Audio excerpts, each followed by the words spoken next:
Section 9.2 is going to continue our discussion of experiments. In particular, we're going to talk about multi-stage experiments, but before I actually talk about that, I need to go backwards and talk about the kind of experiments you've had so far. So generally speaking, in terms of experiments, we're going to be working with what are called tree diagrams. Tree diagrams are sample space models where each outcome is designated by a separate branch. And I'll show you how to draw them. Okay?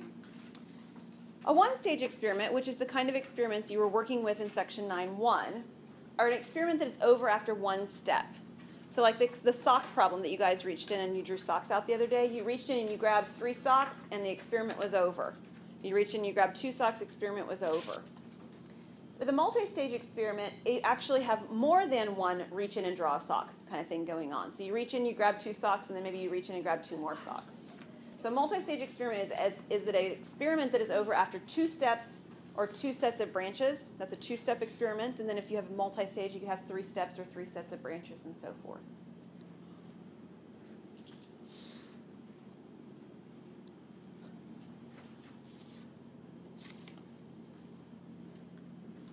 All right, so the tree diagrams. Theorem 9.6 is the multiplication rule for tree diagrams. For all multi-stage experiments, the probability of an outcome along any path of a tree diagram is equal to the product of probabilities along that path. And when I do an example, you're going to be like, oh yeah, she's just multiplying. That's all we're doing. This is just saying that along branches, we multiply. Okay, so you're not adding, you're not doing anything else. It's multiplication. Here's my note. I expect to see tree diagrams or something equivalent, and I'll show you what I mean by something equivalent on one of the ones I do today, on every single problem that you work with. Are there other ways to do the problems? Yes, there are. But this is the kind of work that you would expect to be seeing for kids that you're working with. And some of you haven't worked with tree diagrams before, and I'm aware of that. So we're going to make sure that you get your feet really good and wet at this, and you get comfortable at doing it. They really are not hard to do. They're really just an organized way of writing out possible outcomes. So independent events. I mentioned mutually exclusive events sometime recently. I can't remember. Maybe it was a week ago. Independent events are events where one occurrence has no effect on the another occurrence.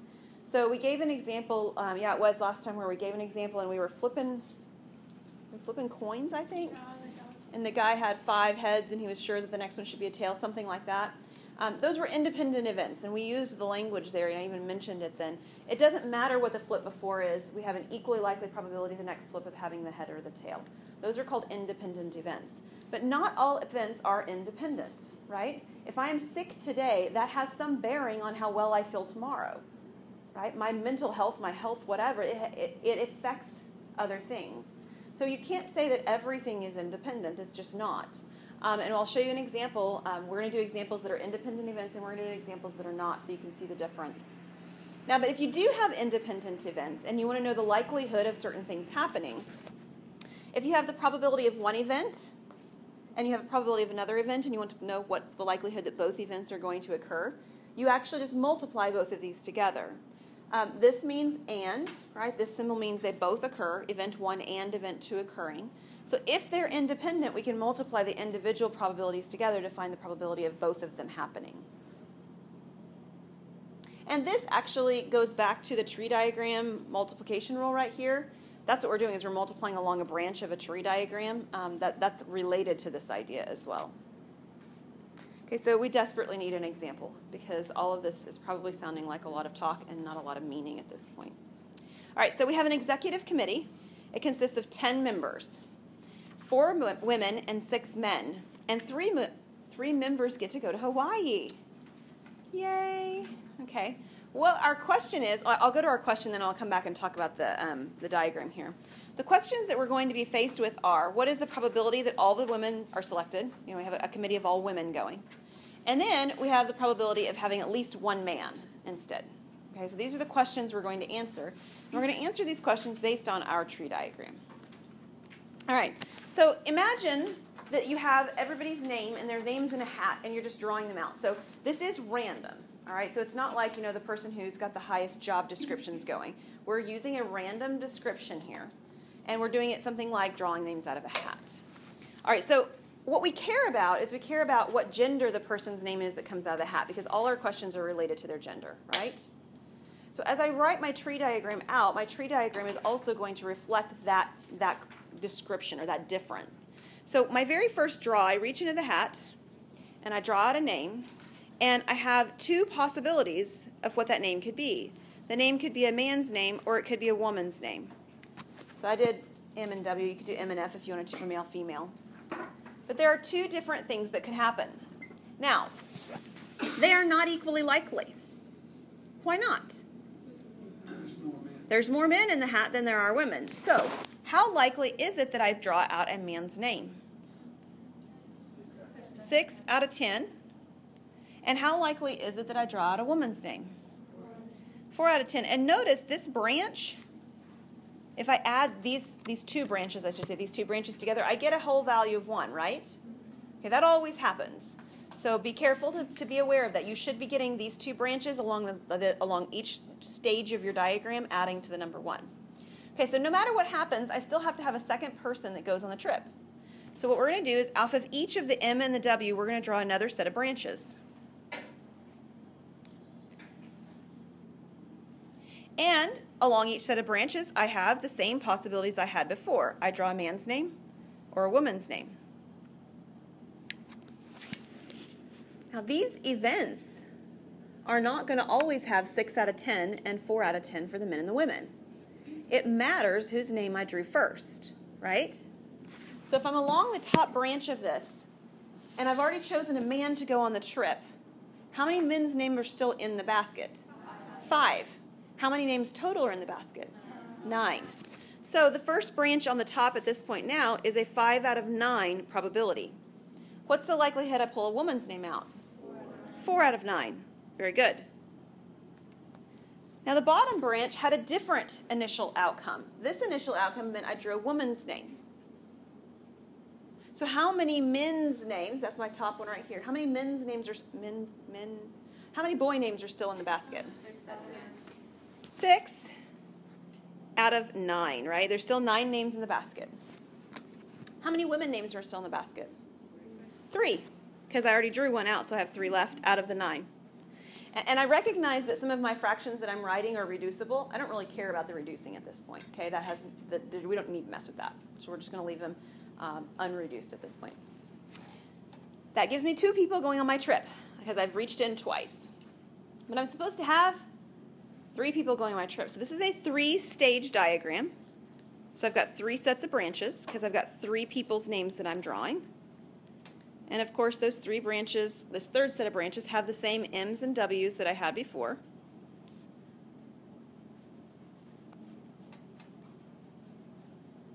But again, these are not independent events. One outcome actually affects the next one, right? So we have to follow all the way along where we are. If I go along the very top, I've chosen 2 men. So how many men are left? 4. Out of how many total? 8. How many women are left? The same 4, right? I didn't select any of them out of the 8. Again, notice this 4 out of 8, this adds to 1, right? Each pair of branches that I'm doing add to 1 every time. All right, now let's follow the next set. I've selected 1 man, 1 woman, and now I have another selection. How many men's names are left in the basket? 5, because I've only selected 1 of them out of 8.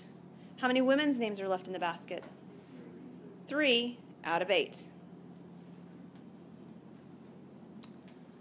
All right, we're almost done. You've got women here and then the man, so I've selected 1 woman, 1 man. What's the likelihood that I select a man on the third draw on that branch?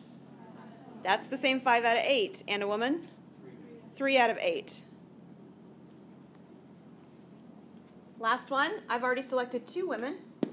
What's the likelihood I select a man on the third draw in that case? 6 out of 8. And another woman? 2 out of 8. Okay, so is everybody good with the diagram first? Okay, diagram makes sense. Okay. Now, one of the things we talked about over here just a moment ago is this idea of being able to multiply along the branches. So for instance, if I wanted to know what is the likelihood that I select man, man, man, it's long straight along the top, or we're about to do just a moment in here, woman, woman, woman, I just need to multiply along the branch. that gave me that. Okay? So I want to know what is the likelihood all 3 women are selected. That's that lowest branch. What are the 3 numbers that are on that lowest branch? 4 out of 10. 3 out of 9. And 2 out of 8. I didn't reduce things as I was working before, but I am going to reduce them when I multiply them now. Some of these can be reduced. So somebody tell me some reducing step you see. All right, let's see. The first one would become a 2 out of 5. That's what I heard Haley say. What about the next one? Yep.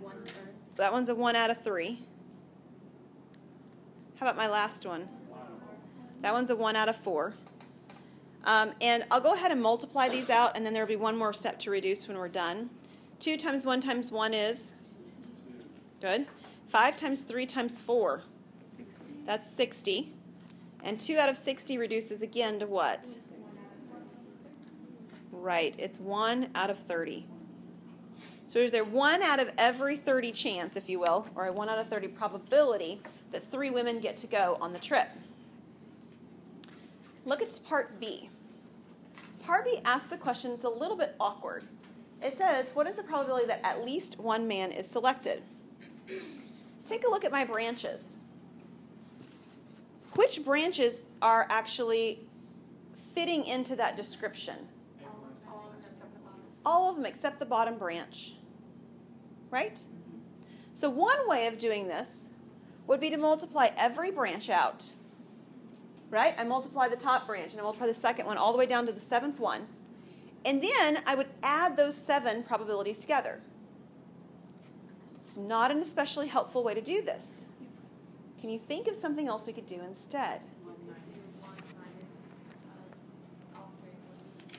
Right. Last time we had this description that says the probability of A plus the probability of A complement equals 1. Do you guys remember that theorem? I think it was the last of 6 or 7 of them or something that we had. That's really helpful. Because what I really want is I want the opposite of the probability of getting all women.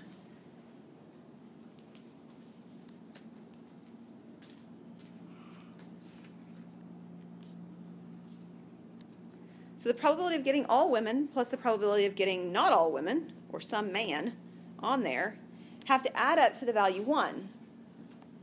I already know that the all women one is 1 out of 30. So what is it that needs to go in this blank for the probability of not all women, or at least 1 man? 29 out of 30. There's a 29 out of 30 chance that at least 1 man gets to go on this trip. So it always works like that when it has a... Yeah. So be really careful not to do more work than you really have to. See if there's an easier way to do something. And the key words that you see are the phrases at least and at most. At least and at most should be like red flag words that say, is there an easier way to do this, easier way to do this? What does this mean? Does it mean more than or less than? Those kinds of phrases. So be aware of that notation when you're looking at problems. All right. Any questions on this one? Okay, I'm going to show you another one that actually is one of those something similar to a tree diagram, but it's not a tree diagram. And so I'm going to show you another way. You could do this with a tree diagram, but I do want to show you that there's another way of organizing this that is equivalent and makes it makes sense, but it's done a little bit differently.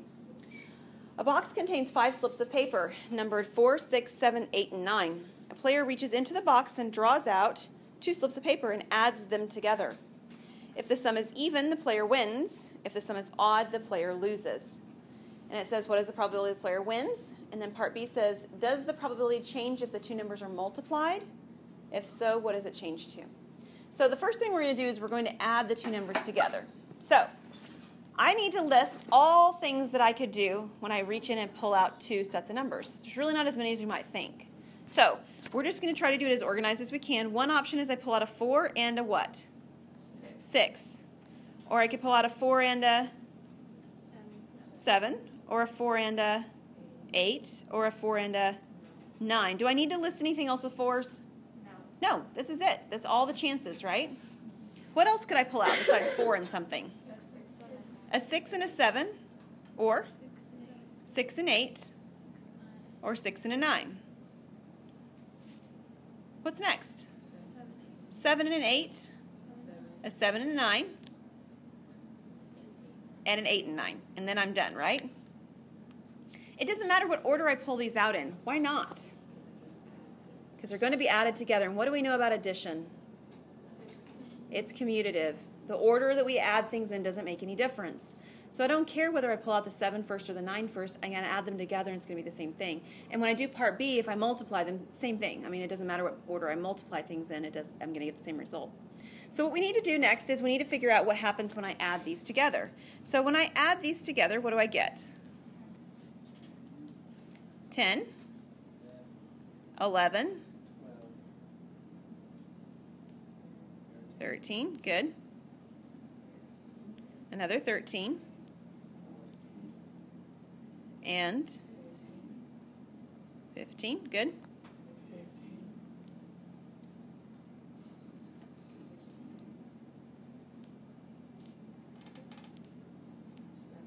17.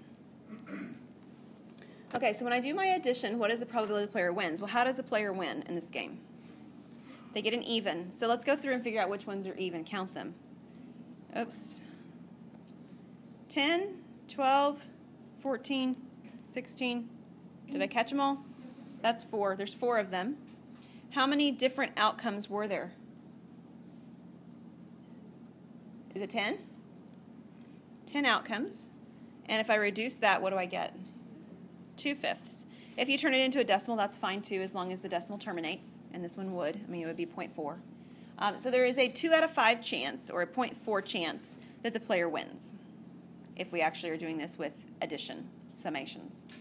But part B says, what is the probability if we are going to multiply the values together? I'm not actually going to multiply these because there's an easier way to do this. Any idea what I could do that would allow me to find the answer without multiplying?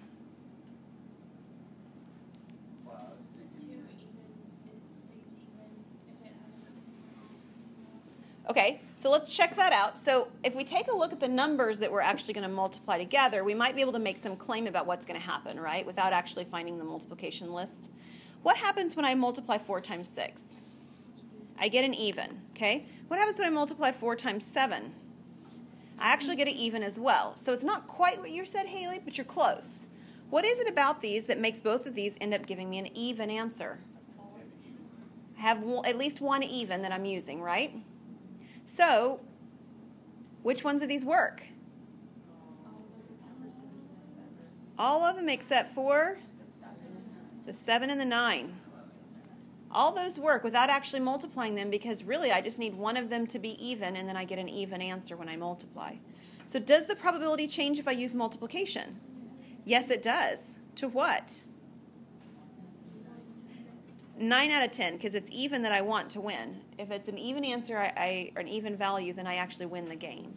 Yes, Erica? Okay, so there are 10 equations that we're doing, but 2 of them are answers that are even. That's okay.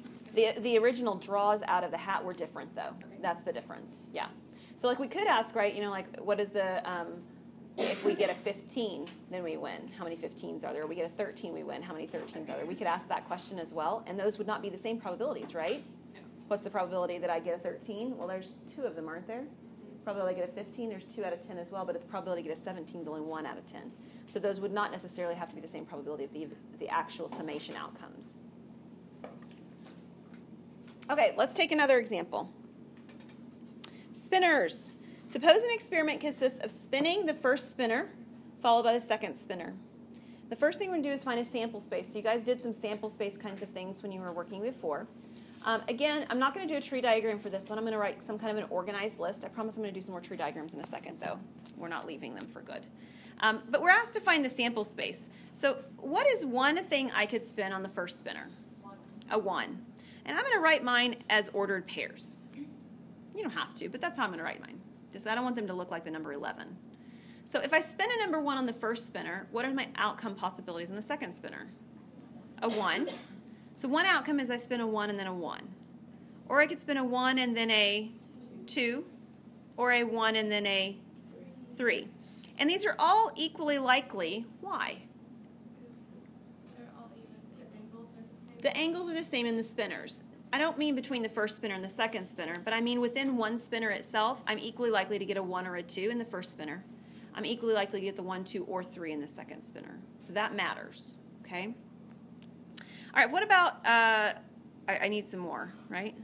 Okay, a 2 and a 1, or a 2 and a 2, or a 2 and a 3. Very good. So these are my options here, what outcomes I could get. We're going to answer some questions based on this sample space diagram. So the questions we're going to answer are the following. What is the probability of spinning 2 even numbers? Yeah, there's only one place where that happens, right? It happens to be 2 2s. So there's one way that that happens out of 6 options in my sample space. How about at least 1 2? What does the phrase at least mean? You can have 2 or more, right? 2 or more of something. So this one's, I'm sorry, 1 or more. This says at least 1 2, 1 or more of something. So I'm going to have 1 2, or I have 2 2s, or I have 3 2s, or I have 4 2s, whatever my scenario is. I need to have at least 1, so 1 or more 2s. How many of these outcomes have at least 1 2 in them? 4 out of 6. And 4 out of 6 reduces to what? 2/3. And the last one says spinning exactly 1 2. Yeah, so when I'm looking at this one, these 3 count, but the 2 2 doesn't count because that's not exactly 1 2, that's 2 2s. So I've got 3 out of 6, and 3 out of 6 is equivalent to what? 1/2. Good job. So we're going to delve back into those diagrams, those tree diagrams. So it's always like this time of the year when I hit this question, and I have undoubtedly recently put my child in a brand new shirt, and this happened yesterday. All right, so when I purchase a new shirt for my son, there is a 0.15 probability that he will stain it the first time he wears it, and I'm pretty sure that's higher than that. That cannot be right.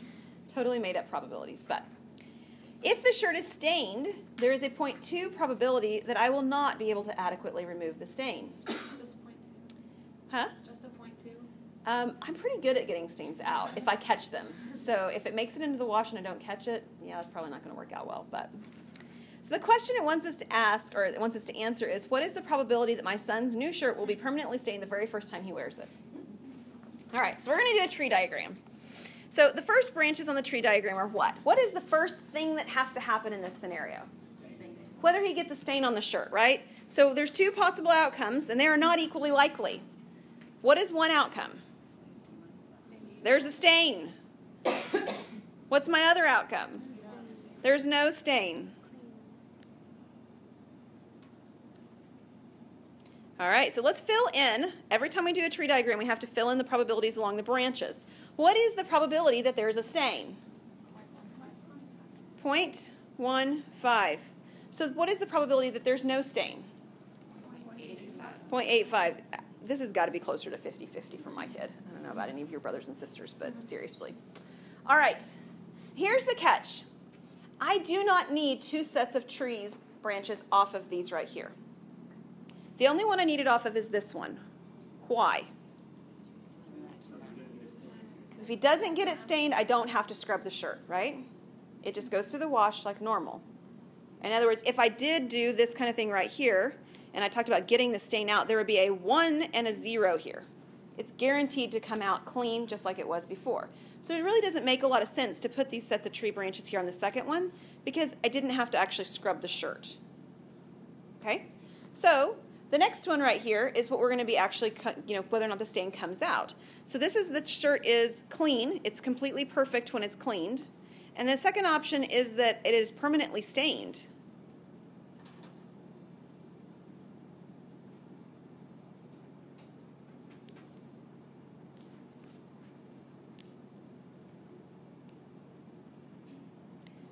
All right, so what is the likelihood that when I scrub it that I will be able to get it cleaned? That's 0.8, and that's actually the one that you guys created because the one that I told you in the problem is that there is a 0.2 chance that it will not come out.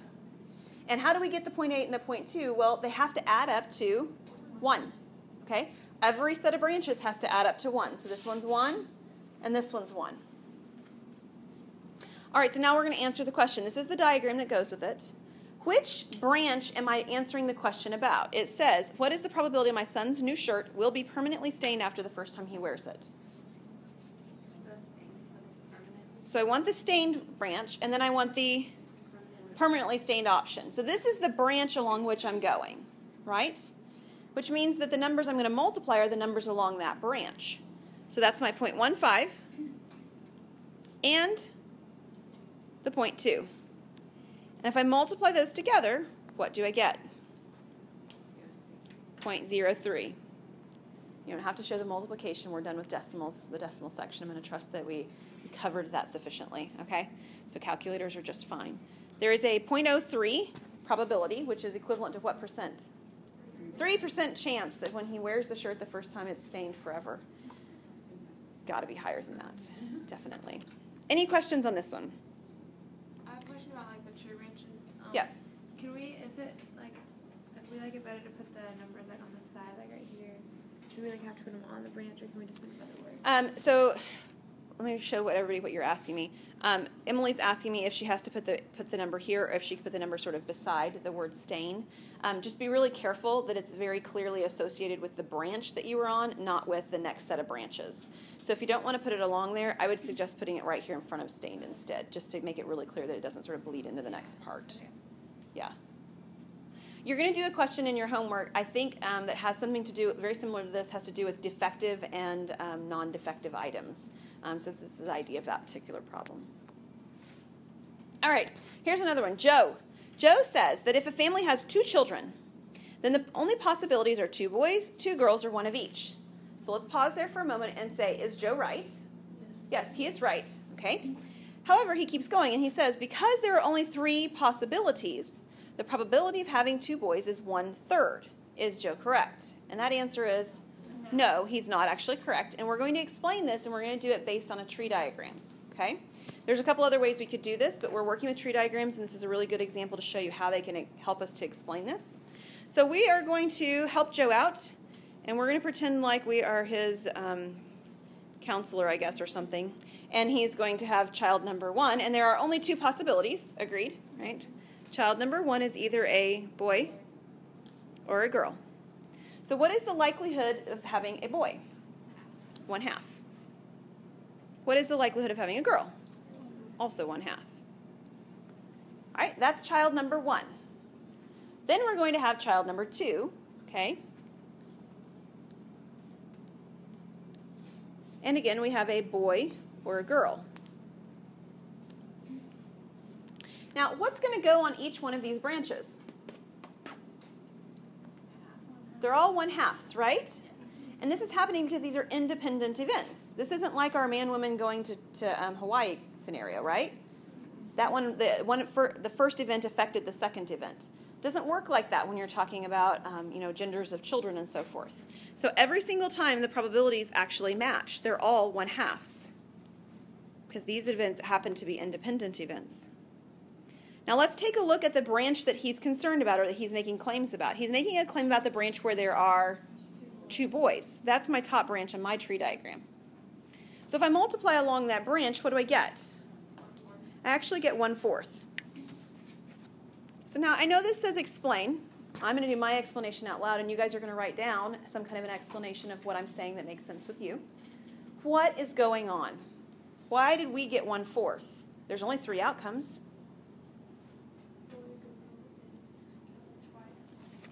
Okay, so right here, Haley says there's a boy and a girl. And right here, there's a boy and a girl, right? What's the difference between those branches? Which one's first? Which one came first, right? Do we have an older daughter or an older son? I mean, that's the difference in the branches. So do I end up with 1 of each gender in both those branches? Yes, I do. But that's each of those is equally likely as having the 2 boys or the 2 girls. So I actually have 4 different outcomes. I can have boy-boy, I can have boy-girl, I can have girl-boy, or I can have girl-girl. So there are actually 4 outcomes because the outcomes are based on the order in which you had the children too, not just the outcome of which children gender-wise did I end up having. So you do in fact have a 50%, a 1/2 probability or a 50% chance of having a boy and a girl if you intend to have 2 children. But just because you've already had a boy does not mean that you're going to have a girl next, right? Because they're independent events.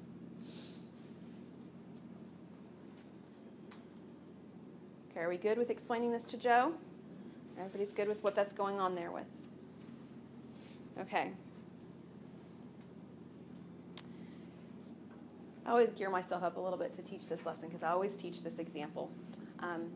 Is anyone familiar with Huntington's disease? Have you heard of it before? A few nods. Huntington's disease runs in my family. My grandmother on my dad's side had Huntington's disease, and my dad had it as well. My dad died just a little bit over a year ago, and he wasn't even 60 yet, so he was very young, actually. Huntington's disease affects your central nervous system, and it shuts down your response times, is what it does. It overproduces a chemical that your body can't get rid of, in a nutshell. And your propensity to have Huntington's disease has to do with your DNA and your genetic code. And so once someone in your family has it through genetic mutation, basically, then there is a certain likelihood chance of passing it on to future children. And that chance is actually 1/2. So when we found out my grandmother had it, my grandmother has my father and my aunt. Each of them had a 50-50 chance of having Huntington's disease. So what does yours say? 2001. I don't even want to know how old you guys were in 2001. Don't even want to know. Were you born? Yes. Oh, that's good. The day will come when that's not going to be true. In 2001, my husband and I had been married for almost 3 years. My sister had been married for 1 year, and my brother was dating the woman that he is married to now. They were just dating at the time. And our parents decided to tell us that what Grandma had was Huntington's disease. And this was a Thanksgiving conversation, by the way, just to let you know. And so Grandma has Huntington's disease, and there's this 50-50 shot that each one of you children has it because your dad's been tested and he has it. He was tested in, I think it was 1998, 1999. No, it was 1997 because it was before I got married. He was tested before I got married. And so they decided to keep that information from us. And the only reason they decided to share that information with us at this point was because of new advances in science. So are you guys familiar with in vitro fertilization? Okay. In vitro fertilization, very cool technology, right? But there's always this question at the end of if you've created more embryo than you really wanted children for, what to do with those embryo. And if you're not familiar with this discussion, we can chat some other time. But the way that this works with this scenario is they create the embryo, they let it grow to 8 cells. They need 8 cells, and they take 1 cell out, and they test that 1 cell for the Huntington's gene. And if that 1 cell has Huntington's, then the idea is that that is the embryo that you will not implant. Okay? Because it has the Huntington's trait in it, and you're hoping for not having a child with Huntington's. That's the reasoning behind using in vitro fertilization to do this. So they told us because science had developed this process by which that if I or one of my brothers or my sisters had Huntington's, that we would not have to have a child that has it. That was the idea. And so we were actually not living in Oklahoma at the time. We were visiting my parents' house. I mean, I remember this conversation. I remember being in my old bedroom in my house with my husband. And I remember us talking and going, this is not what we're going to do. We're not okay with this. We're not okay. Not that I have a problem with in vitro fertilization. We're not okay with discarding cells, these embryo based on this genetic trait.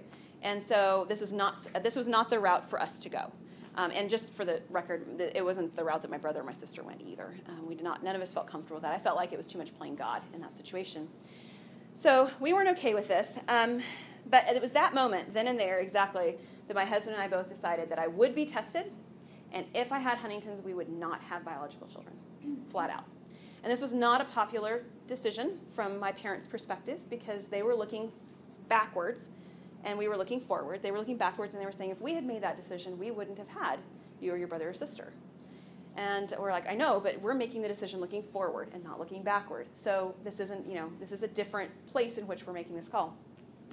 So what we're going to do is we're going to create the tree diagram. And this is the tree diagram that went in my mind. This is exactly what, I know I'm a math geek, I get it. But this is exactly what I did, but I didn't do it in tree diagram form. But this is exactly what I did, sitting in the bedroom that night and going, oh my goodness, did this really just happen? So I'm the oldest, all right? So this is me right here. I'm sort of the first person on the tree diagram. And there are 2 possibilities when my parents had me. They didn't know at the time, of course. One possibility is that I had Huntington's, and the other possibility is that I didn't. Okay, so I'm going to try HD and not HD. Okay. Not it's Huntington's disease, not high definition. Just clarify. Okay, so this is me. This first branch is me. So regardless of what my outcome is, it is completely independent of what happens when my sister was born. So my sister is branch number 2. And again, she either has Huntington's or she doesn't.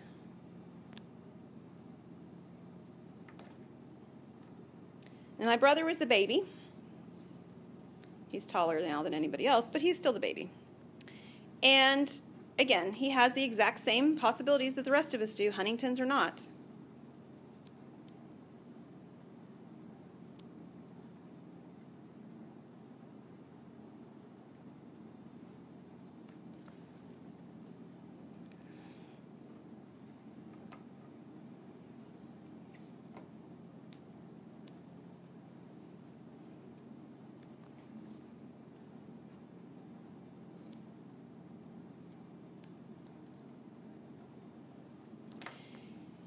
And what is going to go along every single branch on this one?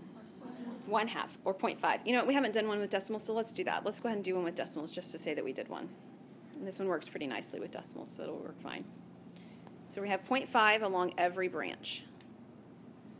We do not want to use decimals if they end up being like a repeating decimal or something like that, but if they don't repeat, you're welcome to use decimals on your tree branches.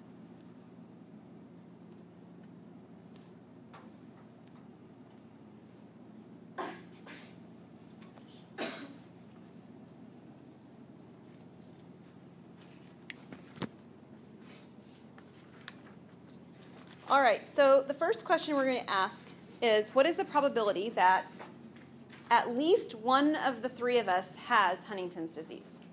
So this is one of those catchphrases, at least one, right? At least. So what does at least mean? 1 or more. It means or more. Okay, so 1 is the value in the problem. So we're saying 1 or more.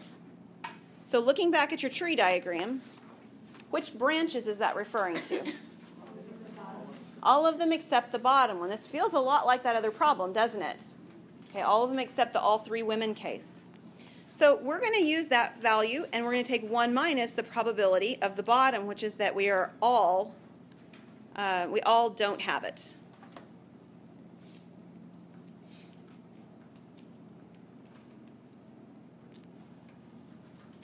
Okay, so 1 minus. What do I do to get that bottom branch? Okay, so I multiply. How many of them will I have? 3. So I have 0.5 times 0.5 times 0.5. All right, somebody grab a calculator and multiply all 3 0.5s together. Let's just do that part first. What do you get? 0.125, and then subtract that number from 1. 0.875. What is that in percentages? 87.5% chance that at least someone in my family right now still has Huntington's disease. And that's the number that ran through my mind, and it scared me to death. Huntington's is awful. The thing that my littlest son remembers about my father is that in order to keep his balance, he started stumping over, so he'd walk like this. I remember my grandma didn't do that, and she fell all the time. The things that I remember about my grandma is they had to take her driver's license away, and the same thing happened to my dad eventually, because the reflex time for your brain to tell your foot to stop slows down. And so you have accidents. Fender benders, they aren't huge accidents usually, although my dad did total a couple of motorcycles. My mom was not convinced that Huntington's was going to kill him. She was convinced he was going to do something else before then, accident-wise. I remember going to like a place where it has a soft serve ice cream where you did it yourself, you know, like a Golden Corral or something like that. And I remember my grandma making a big giant mess with the soft serve ice cream because the time it took her brain to tell her hand to stop was too long. So the ice cream went everywhere. And eventually what it does is it hinders your ability to swallow. And so you can't swallow food.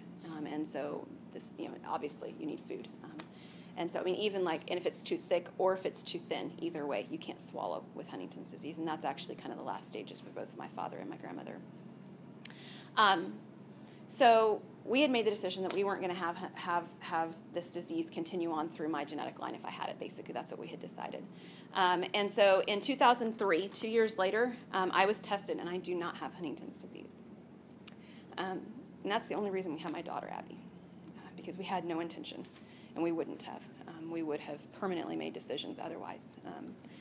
And so I like to tell about the fact that that's the reason that I have her. But because Huntington's runs my family is also the reason that I have my 3 children from Ethiopia.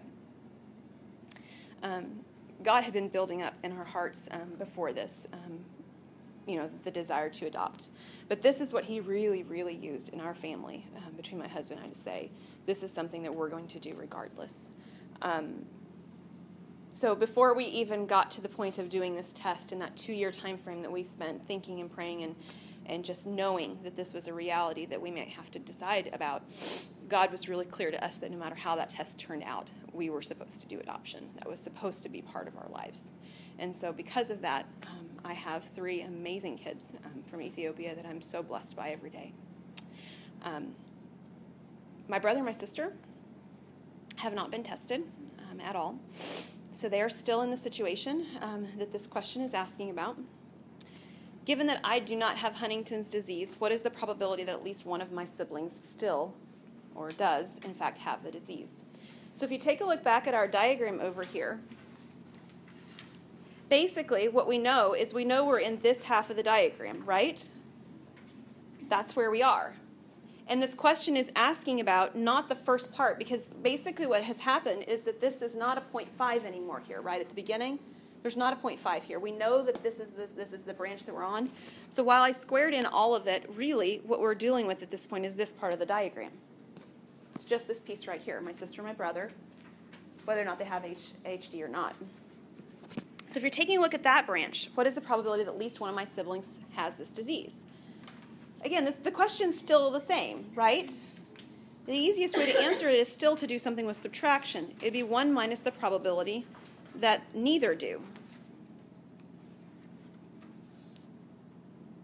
Neither have it. So what do I do to get the probability that they neither one have it?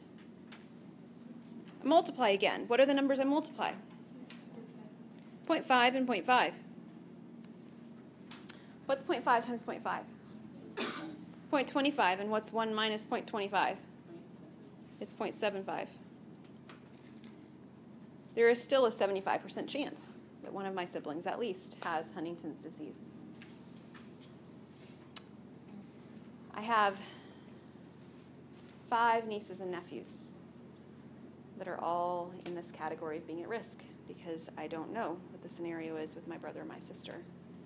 And my brother and sister made the decision, much like my parents did, although they didn't realize the time they were making it, that they weren't going to let this be the determining factor in creating their families. So they made a different decision than we did. They still didn't go through the in vitro, which is why we were actually told at the beginning, but they made the different decision.